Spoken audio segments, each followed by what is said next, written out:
أنزلنا هذا القرآن على جبل لرأيته خاشعا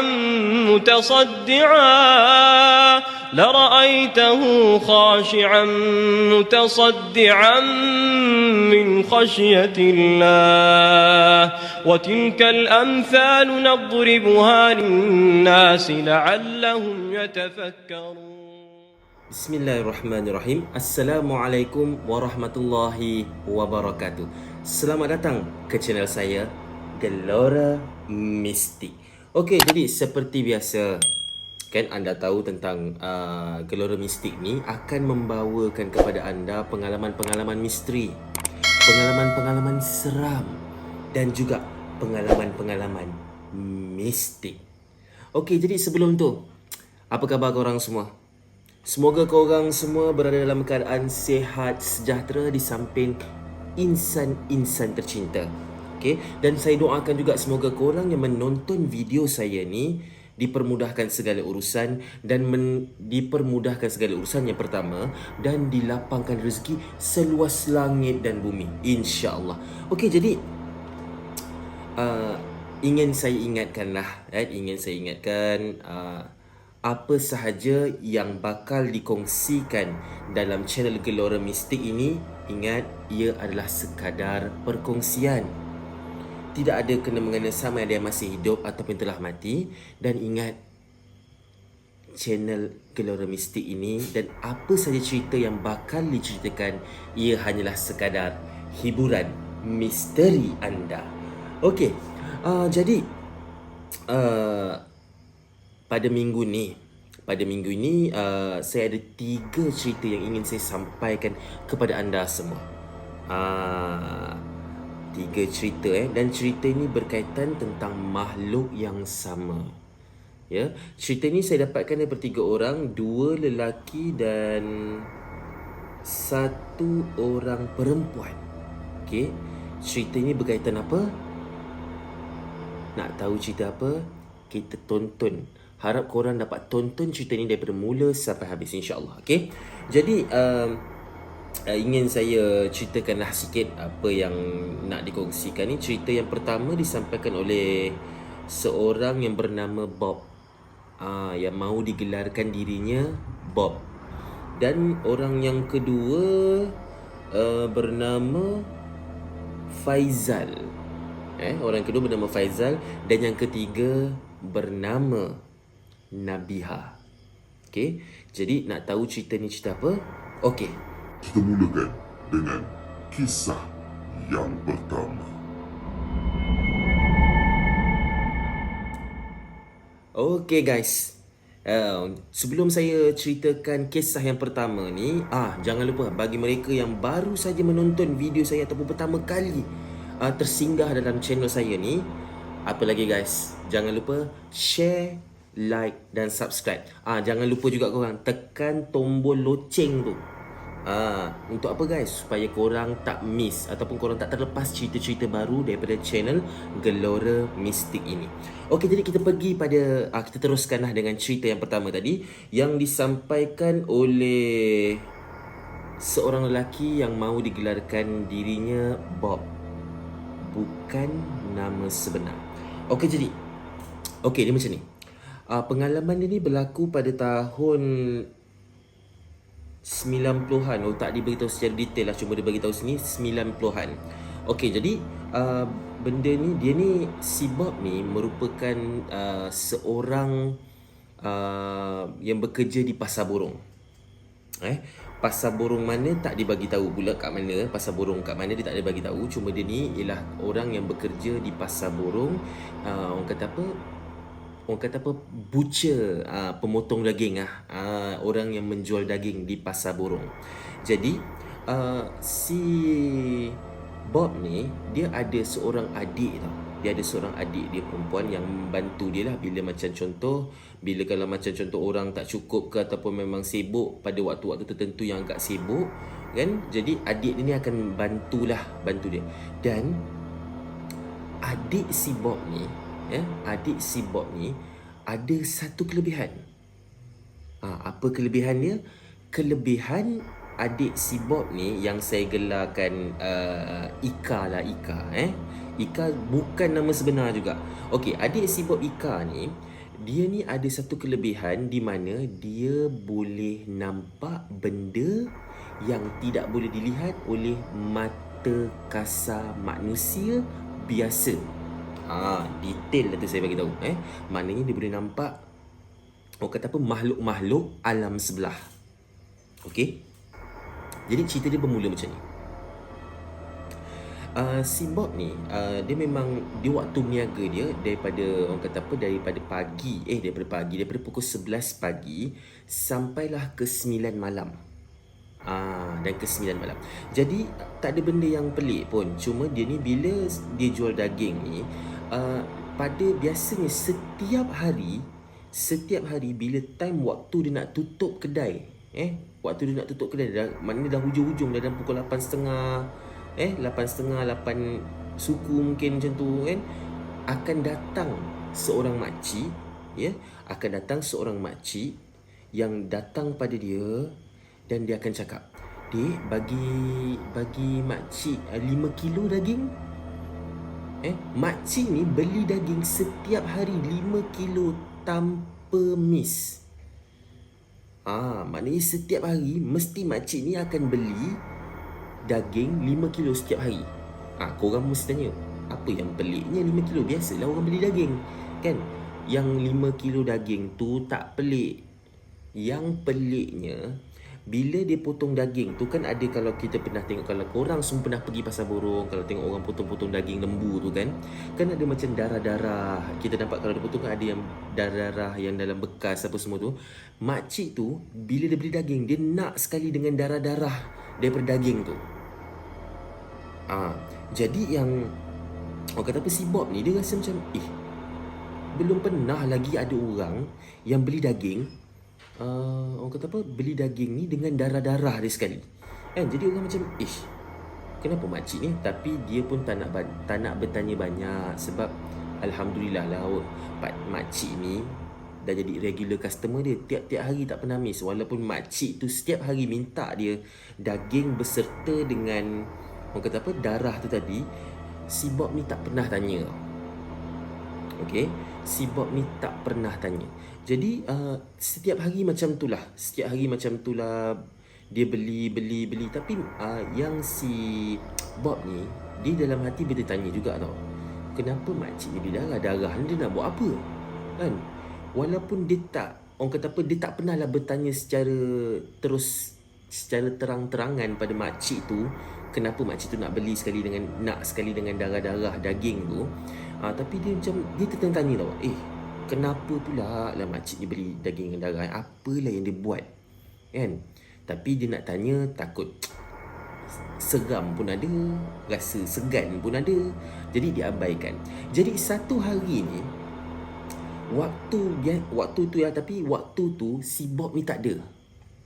Kedai buka macam biasa. Bob ni ada urusan, dia kena hantar daging, maknanya dia kena COD daging. Jadi adik dia, si Ika ni, yang ambil alih tempat dia.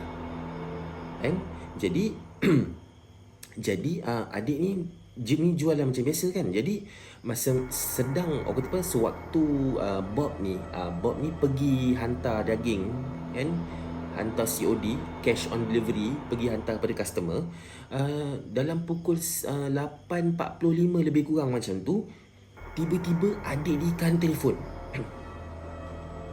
kan. Dia kata, Bang kenapa? Cakap, bang, memang ada selalu makcik ni datang beli daging dengan abang memang ada. Dia memang beli daging dengan darah dia sekali ke bang? Memang macam tu. Kenapa dia? Ada benda yang tak kena ke? Aduh bang, si Ika ni, dia macam, orang kata apa, cakap dia agak tersangkut-sangkut macam, bang. Dan Ika ni cakap apa dengan abang ni? Bang, Ika rasa bang, lepas ni abang jangan jual lagi lah daging pada dia bang. So si Bob ni tanya, kenapa pula? Ada benda yang tak kena ke? Macam ni lah bang, abang lepas hantar daging tu, abang kat mana ni bang? Abang lepas saja tu abang datang sini cepat lah. Seram saya ni bang. Seram? Kau kenapa? Kau nampak apa ni? Nantilah bang, abang balik dulu lah. Nanti saya cerita dengan abang. So, dipendekkan cerita, si Bob ni pun lepas dia hantar daging, dia terus balik ke pasar. Sampai dia ke pasar, dia terus tanya adik dia. Adik dia dalam keadaan, muka adik tu keadaan pucat. Tahu? Pucat yang macam abang tengok pun, abang tengok, kau ni pucat-pucat ni macam nampak hantu je. Kan? So, adik dia cakap, ya bang. Kan? Memang saya nampak benda tu. Kan? Dia kata, kau nampak apa? Bang, jangan jual lagi lah bang daging tu pada makcik tu. Kenapa? Bang, so ikan ni pun ciri pada bang, pada si Bob ni lah. Dia kata, bang, abang tahu tak bang, tadi dalam pukul, saya betul-betul tengah kemas-kemas ni bang, dalam pukul 8, macam abang waktu abang hantar daging tu, dalam pukul 8.50 tu saya dah kemas-kemas tau bang. Sekali makcik ni datang bang. Makcik ni datang dalam keadaan tergesa-gesa tau bang. Lepas tu saya okey je lah. Dia sekali minta daging, dia minta 5 kilo. Saya pun cakap okey lah cik, saya bungkuskan kejap. So bila tengah bungkus-bungkus tu, si saya ni nampak lah si ikan ni cakap dengan abang ni saya ni tengok lah dia kenapa macam ada something wrong tau. Jadi dia sebab dia nampak seolah-olah makcik ni jalan macam dia jalan tapi tangan dia ke belakang macam ni tau. Macam seolah-olah dia memimpin sesuatu. Macam kalau kita nampak makcik-makcik yang pimpin cucu, macam tu lah dia pimpin. So yang macam Ika dia tengok, apa yang ada kat belakang dia? Ika seolah-olah terperasan kat belakang makcik tu ada seseorang tau yang bersembunyi di belakang makcik tu. Kan? Jadi dia nampak, dia tak tahu siapa dia ingat. Dia nampak macam budak kecil. Kan? Dia tengok. Apa benda yang belakang makcik ni? Sekali, apa yang Ika cakap dengan Bob, bang, bila dia dah beli daging ni, dia pun minta darah. Saya pun macam, darah? Cik nak buat apa? Kau bagilah. Biasa dia kata, biasanya abang kau ni dia bagi je. Oh, jadi Ika ni pun tak cakap banyak, dia pun bagi. Dan benda yang menyeramkan dia, setelah dia dah ambil plastik daging tu dengan plastik yang dengan ada darah tu, dia pun jalan. Makcik tu pun beransur pergi. Dan apa yang memeranjatkan adik si Bob Ika ni, dia ternampak makcik ni yang beli daging ni, kan? Makcik ni dia pimpin satu benda. Dan benda tu bukan manusia. So Bob bilang, kau biar betul dik. Kau nampak apa?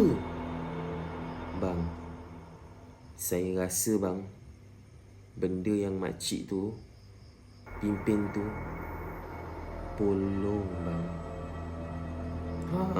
Uish, meremang luma saya kejap. Korang tahu. Dan rupanya apa yang jadi sangkaan adik dia, mungkin bang apa yang dibeli darah tu bang bukan untuk apa bang, itu untuk benda yang dia bawa tu. Bila setelah adik dia cerita benda ni dengan dia pun naik meremang, dia pun seram. Jadi apa dia buat? Lepas daripada hari tu, si Bob ni berniaga dan tukar waktu. Bukan tukar waktu, dia awalkan tutup. Maknanya dia akan buka awal sikit dalam pukul 9 pagi dan dia akan tutup sebelum maghrib. So macam mana guys? Jadi dia akan tutup sebelum maghrib. Untuk apa? Untuk mengelakkan daripada dia terjumpa dengan makcik tu tadi. Itu dia kisah yang pertama guys.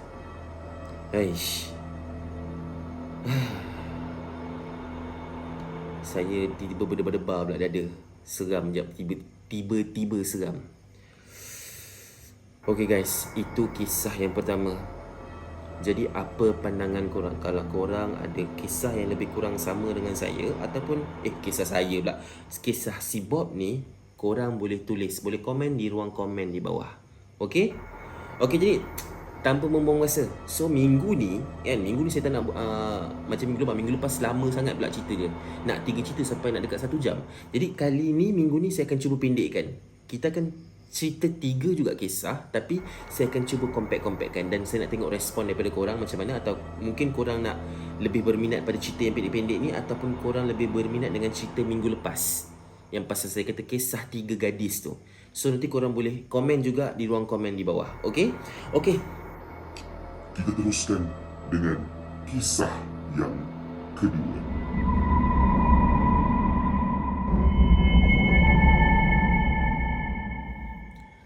Okey. Ini dia kisah yang kedua. Okey, kisah yang kedua ni diceritakan oleh Faizal, ya. Okey, cerita yang kedua ni berkaitan dengan makhluk yang sama seperti kisah yang pertama tu. Kan? Benar ataupun tidak, ingat ya kawan-kawan. Ingat je guys. Apa saja yang dikongsikan, apa saja yang diceritakan, ingat ia adalah sekadar perkongsian dan hiburan misteri anda. Okey?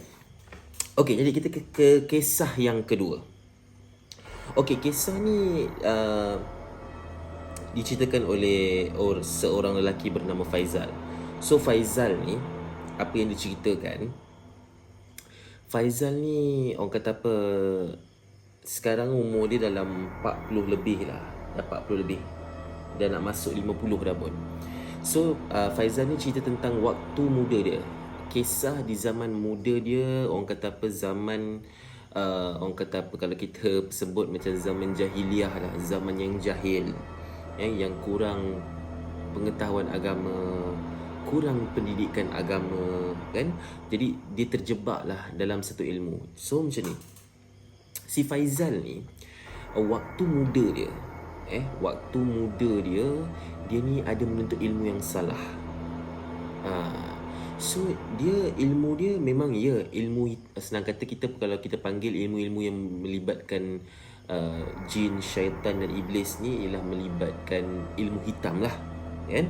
Okey, jadi kisah Faizal ni dia berkaitan dengan waktu muda dia, dia menuntut satu ilmu yang salah yang dipanggil ilmu pendinding. Ilmu pendinding. Jadi ilmu pendinding ni, apa yang best dengan ilmu pendinding ni? Faizal cerita.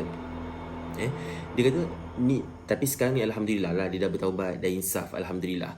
Cuma ni waktu muda dia belajar ilmu ni pendinding. Maknanya kalau ada orang tak puas hati dengan dia ke, kalau orang nak hantar sihir pada dia, memang takkan kena. Sebab dia menuntut ni. So dia menuntut apa? Dia menuntut satu ilmu di mana akan ada satu makhluk ni yang akan menjaga dia. Makhluk apa tu? Makhluk dia seperti yang saya ceritakan tadi, yang awal tadi. Saya nak sebut seram pula, yang POLONG tu. Okey, ini berkaitan dengan makhluk yang sama. Okey, jadi cerita dia bermula macam ni. So waktu muda tu, bila dia menuntut ilmu tu, dia ada satu syarat dia tak beritahu dengan jelas, dia tak bagi tahu dengan jelas. So episod yang penuh nanti saya akan ceritakan di saya akan ceritakan juga pasal POLONG ni juga, tapi di episod akan datang lah. Episod akan datang, mungkin bukan bukan yang akan datang ni, mungkin lagi 2-3 ke baru saya akan ceritakan balik. Tapi ni cerita dia macam mana, apa sebenarnya POLONG ni sebenarnya, dan apa sebenarnya, apa amalan dia, macam mana makhluk ni, makhluk apa sebenarnya. So saya akan ceritakan pada korang semua nanti. Okey, jadi berbalik kepada cerita si Faizal ni. Maaf, melalut pula saya. Okey, si Faizal ni dia menuntut satu ilmu yang orang kata apa, memang pendinding lah. Satu dia pendinding, memang orang tak boleh nak dengki pada dia akan rasa selamat, kan. So macam dan benda ni dia boleh guna, satu untuk pendinding, dan yang keduanya dia boleh gunakan benda ni untuk orang kata apa, untuk menganiaya orang ataupun untuk membuatkan seseorang tu sakit. Jadi ada satu kisah dia kat sini. Dia ada si Faizal ni dia tak puas hati tau. Dia tak puas hati dengan seorang guru ataupun seorang jurulatih silat dia. Okey, dia ni dulu waktu muda dia ada belajar silat, dan dia tak puas hati dengan salah seorang jurulatih tu. Jadi satu hari, dan dia keluar pun pasal jurulatih tu, dia bergaduh dengan jurulatih tu, dan dia keluar daripada orang kata apa, perguruan silat tu lah. Jadi setelah berapa tahun setelah dia ambil ilmu yang salah ni, ilmu yang orang kata apa, macam lebih kurang macam saka juga, tapi dia bukan saka. Tapi sebab saka dia boleh hidup tanpa tuan, tapi yang ini makhluk ni dia tak boleh hidup tanpa tuan, dan hidup dia punya sumber makanannya ialah tuan dia sendiri. So pada awal-awal si Faizal ni tak tahu. So okey, lepas Faizal ni dah berapa tahun Faizal ni dah menuntut ilmu ni, dia pun satu hari tu dia makan kat satu restoran. So bila dia makan kat restoran ni, tiba-tiba dia terjumpa dengan dia terserempak lah. Bukan terserempak tu, dia terserempak daripada depan. Maknanya dia tengah makan, tiba-tiba dia ternampak dia punya jurulatih lama dia, dan dia masih lagi dendam tau dengan jurulatih dia ni. So dia nampak tengah makan. Jadi korang tahu apa dia buat? So si Faizal ni, dia cakap, "Oi, kau nampak tak? Kau nampak tak lelaki yang baju putih pakai kopiah hijau tu?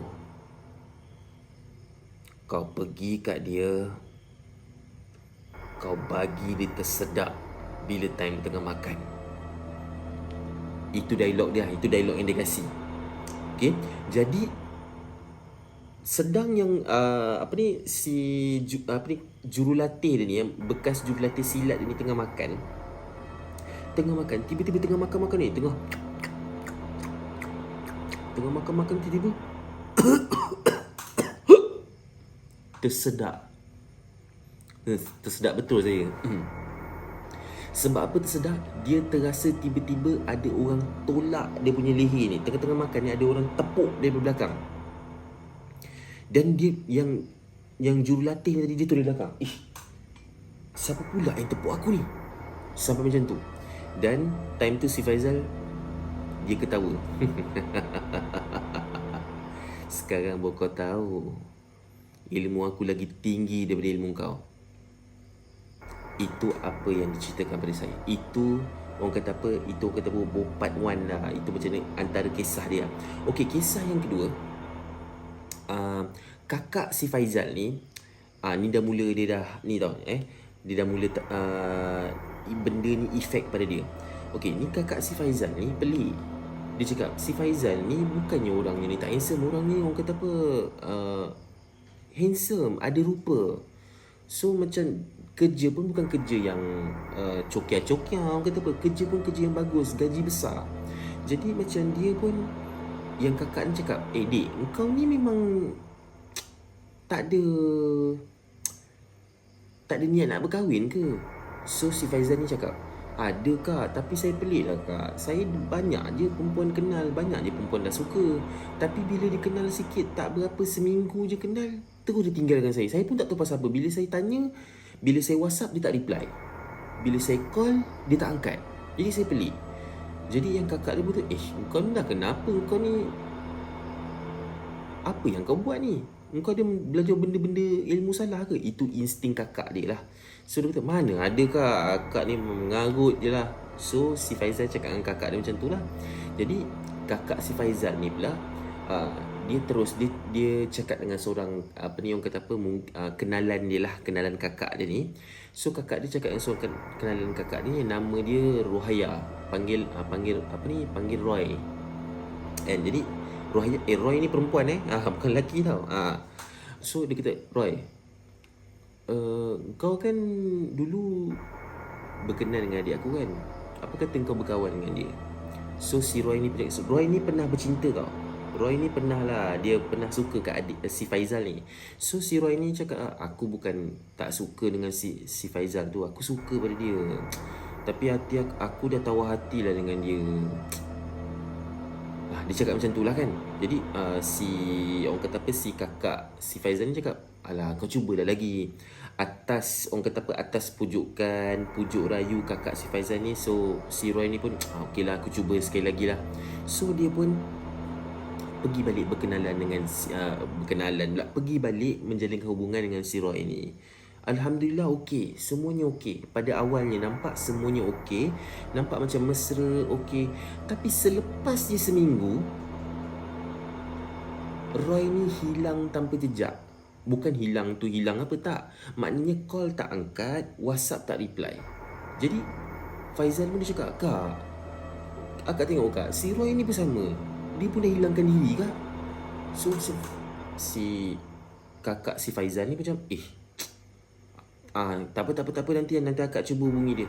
So orang kata apa, kakak si Faizal ni pun cuba telefon tak dapat, cuba WhatsApp tak reply. Sampailah kakak si Faizal ni terus pergi rumah si Roy ni.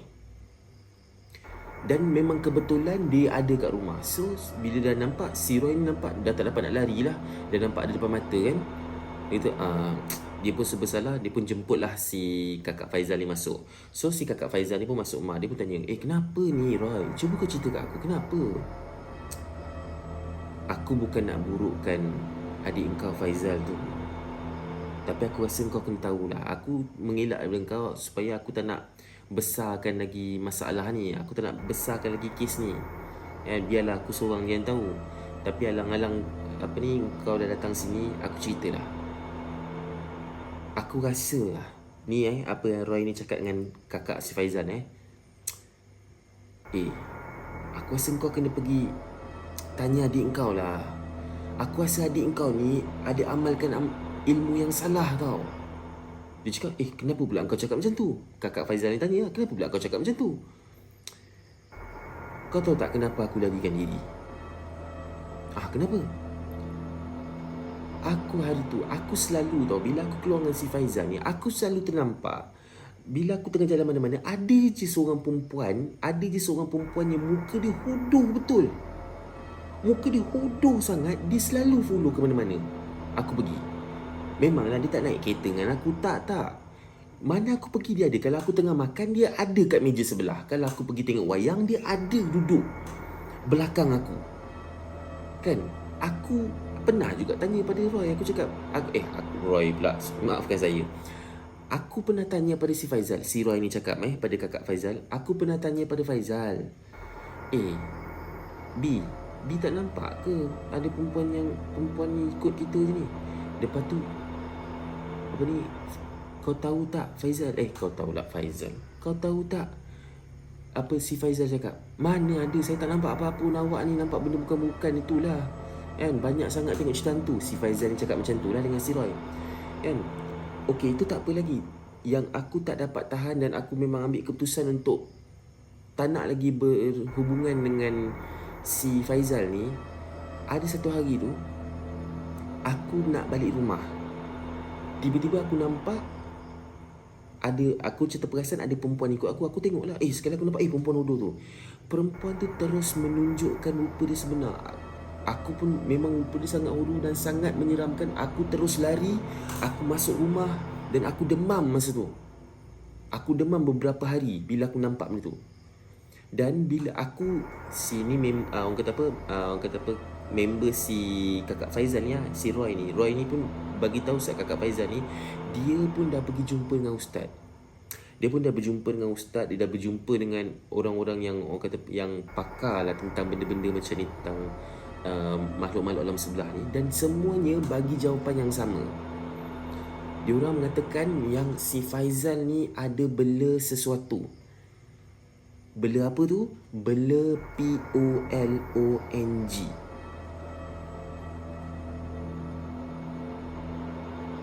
Dan korang tahu apa yang kakak Faizal ni buat? Kakak Faizal diam, kelu lidah, tak boleh cakap apa-apa. Dia pun macam tak percaya dengan apa yang si Roy ni cakap. Dia balik, dia terus jumpa adik dia Faizal. Dia cakap, dan bila dia jumpa Faizal, dia cakap, Faizal, kau cerita dengan akak betul-betul, kau ada menuntut ilmu yang bukan-bukan ke?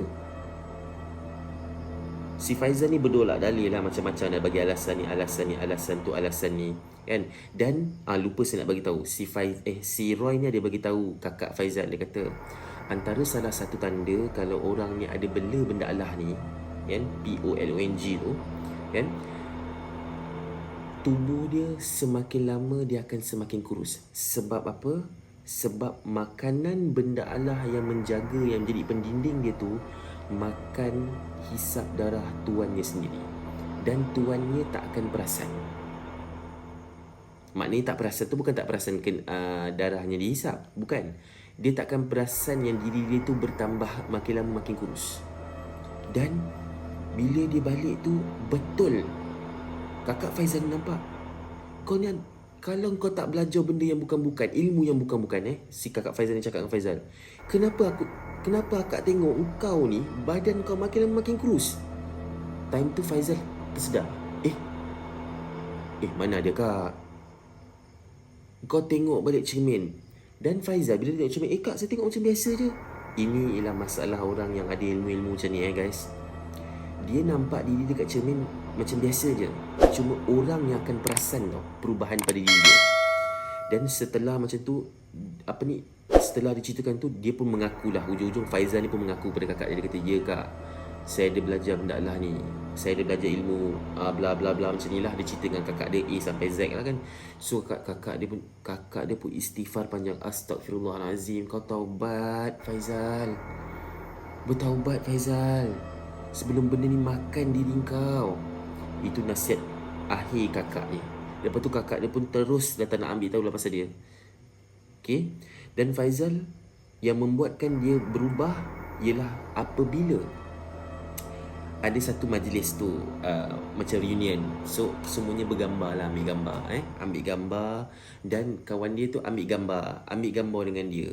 So dalam tu baru dia terperasan yang rupa dia dalam gambar tu dia sangat cengkung. Muka dia dah cengkung, badan dia sangat kurus. Dan apa yang dia buat, dia terus jumpa dengan pakar. Dia jumpa dengan pakar-pakar perubatan tradisional ya, pakar-pakar rawatan-rawatan orang kata apa, pasal masalah-masalah alam gaib ni. Dia jumpa dengan ni, saya pendekkan cerita. Dia jumpa dengan orang pertama tak dapat. Sebab dia kata, kalau saka aku boleh tolong kau, tapi kalau berkenaan dengan makhluk POLONG ni, aku memang tak boleh tolong. Sebab benda ni kau yang cari masalah, kau settlekan lah sendiri. Itu orang pertama dia jumpa orang kedua tak boleh, ketiga, sampailah orang yang keenam. Orang keenam ni memang orang kata apa, salah seorang merupakan ustaz lah, yang dia juga mengamalkan teknik rawatan Islam dengan kaedah orang kata apa, dengan kaedah ruqyah, dengan kaedah yang memang semuanya berlandaskan ayat suci Al-Quran. Jadi setelah dibantu, alhamdulillah dia pulih. Tapi ambil masa dalam seminggu juga untuk dikeluarkan segala. Dan benda yang berada dalam badan si Faizal ni dibunuh. Dibunuh macam mana tak dibagi tahu. Dan setelah itu dia pulih seperti biasa dan dia bertaubat. Dan alhamdulillah, itu yang dia ceritakan, dia sharekan cerita ni, dia kongsikan cerita ni dengan saya. Tapi dia kata, lepas dia buang benda Allah tu, malam pertama yang lepas dia buang benda Allah tu daripada badan dia didatangi dengan satu lembaga hitam waktu dia tidur berdiri sebelah katil dia. Tapi benda tu tak buat apa-apa. Benda tu hanya tengok dengan dia dengan wajah yang sangat bengis. Si Faizal ni, dia hanya mampu, dia tengok, dia menggigil, dia pejam mata, dan dia zikir apa yang patut, dan dia tidur. Itu je lah hari terakhir. Dan alhamdulillah sampai sekarang dia tak lagi diganggu dan dia dah pun bertaubat. Itu dia guys, kisah yang kedua. So macam mana? Ada tak pengajaran yang korang boleh dapat daripada cerita yang saya ceritakan ni? Okay? Cerita dia dalam masa sama saya seram. Dan saya kadang-kadang saya kesian dengan si Faizal ni. Dan ini juga mungkin menjadi satu pengajaran kepada diri saya sendirilah, agar berhati-hati. Dan untuk korang juga berhati-hati. Okey. Kita tak payah buang masa lagi. Kita teruskan dengan kisah yang terakhir, kisah yang ketiga.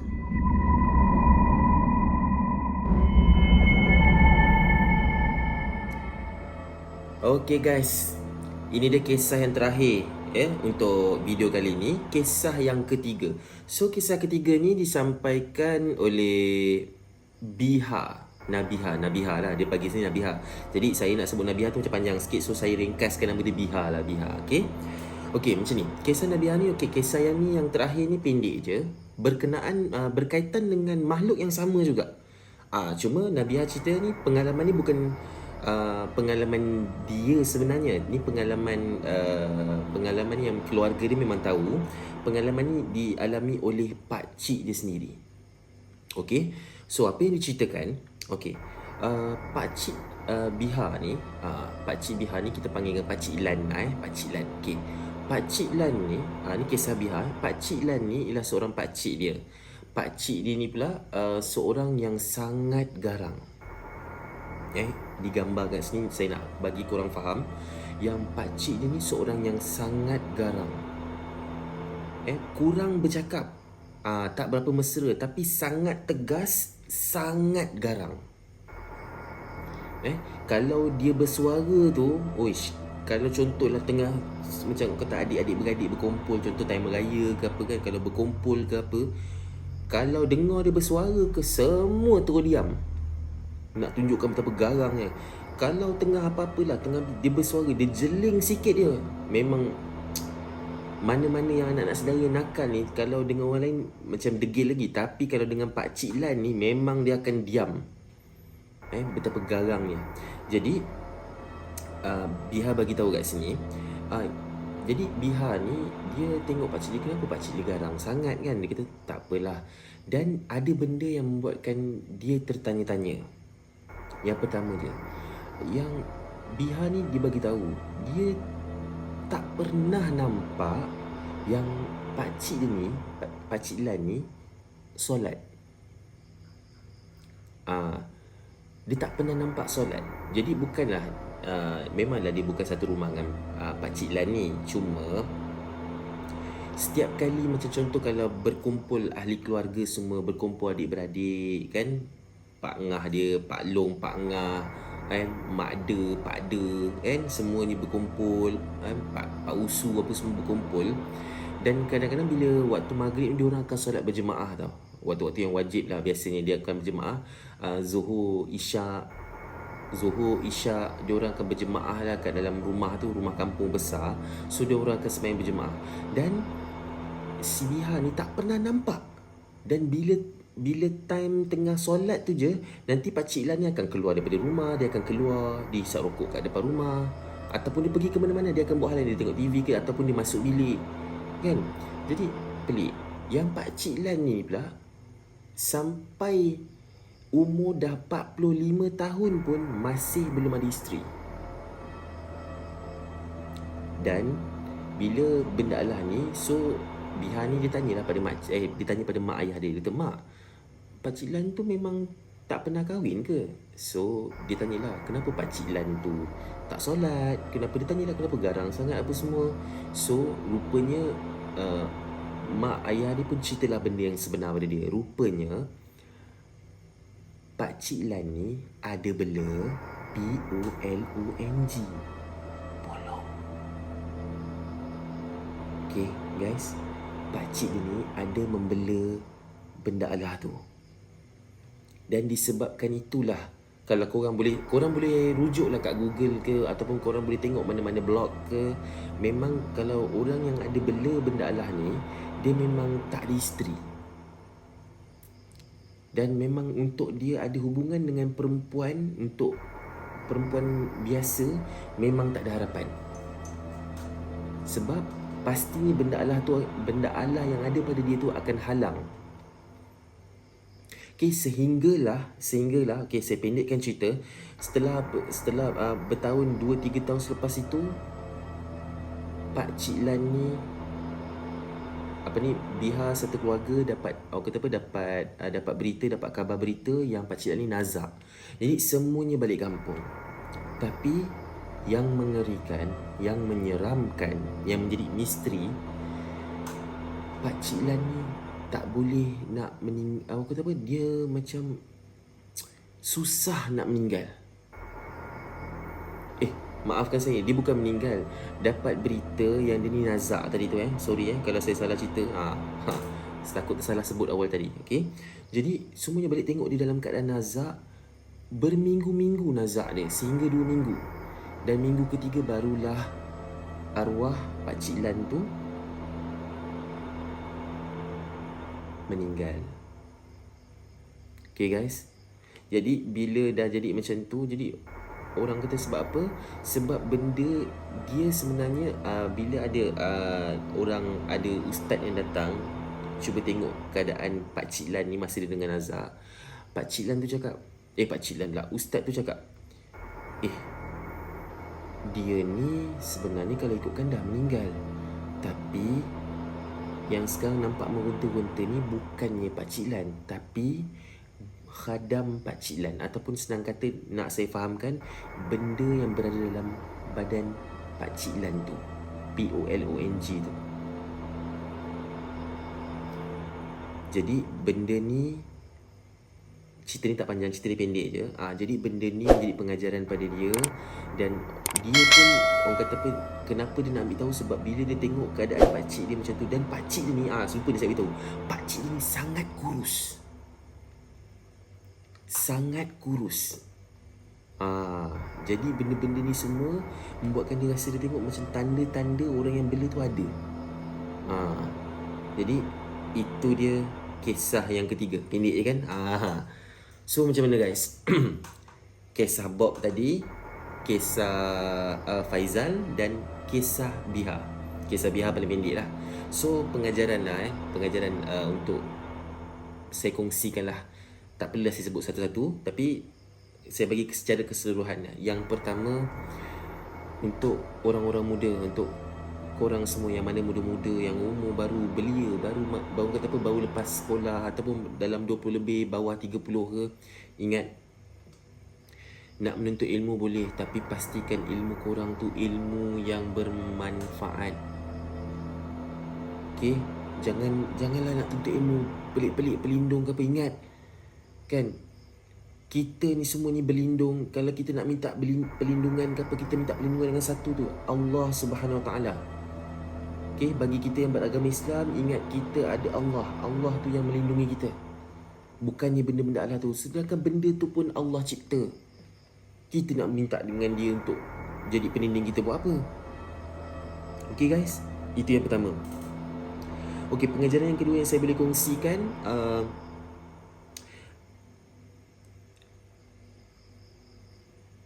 dekatkanlah diri kita dengan Allah. Janganlah lupa. Kalau untuk korang, saya cakap benda lah ni, saya bukan untuk korang je, untuk diri saya juga, untuk nasihat pada diri saya juga. Yang penting kita jangan lupa baca Quran setiap hari untuk mengelakkan kita daripada diganggu benda-benda yang bukan-bukan. And kita minta Allah untuk lindungi kita. And kita minta juga Allah untuk elakkan kita daripada orang kata apa, termasuk dalam kancah ilmu-ilmu hitam ni. Okay guys, saya rasa itu sajalah untuk minggu ni.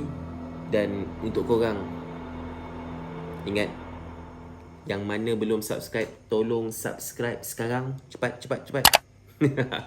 Okay, gurau je guys, jangan marah Okay, jadi jangan lupa like, share dan subscribe. Okay, sehingga kita berjumpa di episod yang seterusnya, InsyaAllah hari Khamis ni, InsyaAllah. Tak hari Khamis, Jumaat lah paling lambat. Okay, semoga kita berjumpa lagi. Saya sudahi dengan wabillahi wal taufiq wal hidayah. Wassalamualaikum warahmatullahi wabarakatuh.